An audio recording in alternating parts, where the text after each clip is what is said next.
It's another night. I'm not going to be long tonight because there isn't a lot to talk about. We're really going to mainly focus a little bit on the 200 meters and,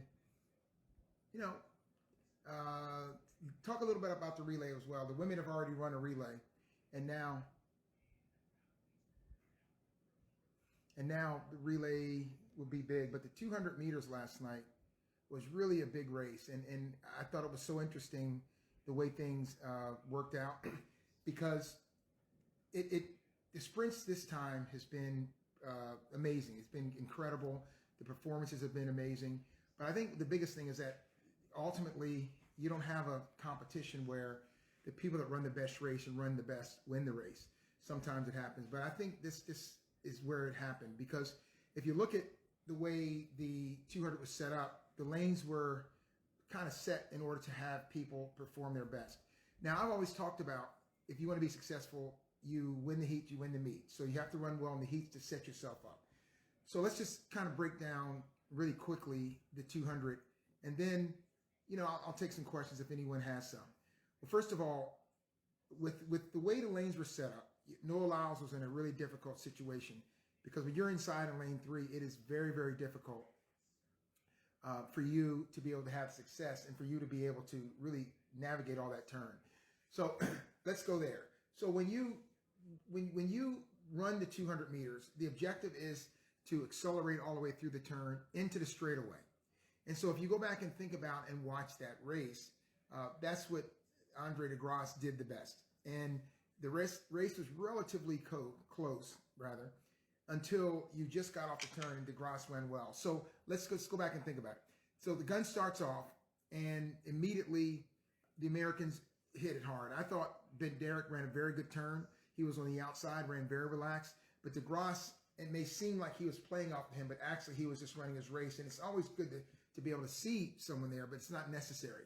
So when they came off the race, they hit it, and into the straightaway, de Grasse really stayed in the turn. And when I say stay in the turn, I mean stayed in his lean and stayed in that turn, and it just gave him a slingshot out. And that's when he created his lead over everyone in the field, and he was able to stay relaxed and maintain it. So how did he do that? Because let's go back to the 100 meters. We talked about he was pretty confident and he was pretty consistent. So all the way through the 100 meters, de Grasse ran very consistently, and he got into a good lane way on the outside, away from all the activity, and he ran his own race, and he ended up third. Well, if you go back and look at his heats in the 200, he did the exact same thing. We talk about setting up a race that you can duplicate. He ran a great first round, second round, and final. And so he set the race up, and he just continued to duplicate his race. Some of the other athletes, they don't really put together the race they want to in the beginning. I think what cost Noah Lyles a chance to win the race was the fact that he ended up third in his heat and ended up in lane 3. Just think if he had kept going and finished and won that heat, he would have been out in lane 6. And that lane 6 or 7 would have been the difference in him possibly winning the race. So it's so important to look at the entire competition in context and understand that every single round is important, and you really should win your heats and concern yourself about time. And that comes back to training. So you should train so that you can run all those heats and run the rounds. So really the best people that won first, second, third, fourth, fifth were the ones that ran the race the best. And so if you go down and break them down individually, de Grasse ran well. He ran off the turn, gave the lead, stayed relaxed. Bednarek ran basically what he's been running, and he actually ran pretty well, and I actually thought he might win it. So he was second. And then Noah Lyles was third. But the thing is that Noah normally has more in the home stretch, what people are used to. But guess what? When you're in the inside lane, you have to work so hard to get around that turn that it takes a little bit. Now, think about this. In 200 meters, if you run 20 seconds flat, 1% doesn't seem like a lot, but that's a lot of time.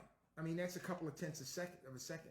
So it's a big, big amount of time, just a little bit. So if you work 1% harder, then it can make the difference between being first and third. And we're not going to say that Noah would have definitely won, but he definitely would have had a better shot had he been out in a farther lane outside.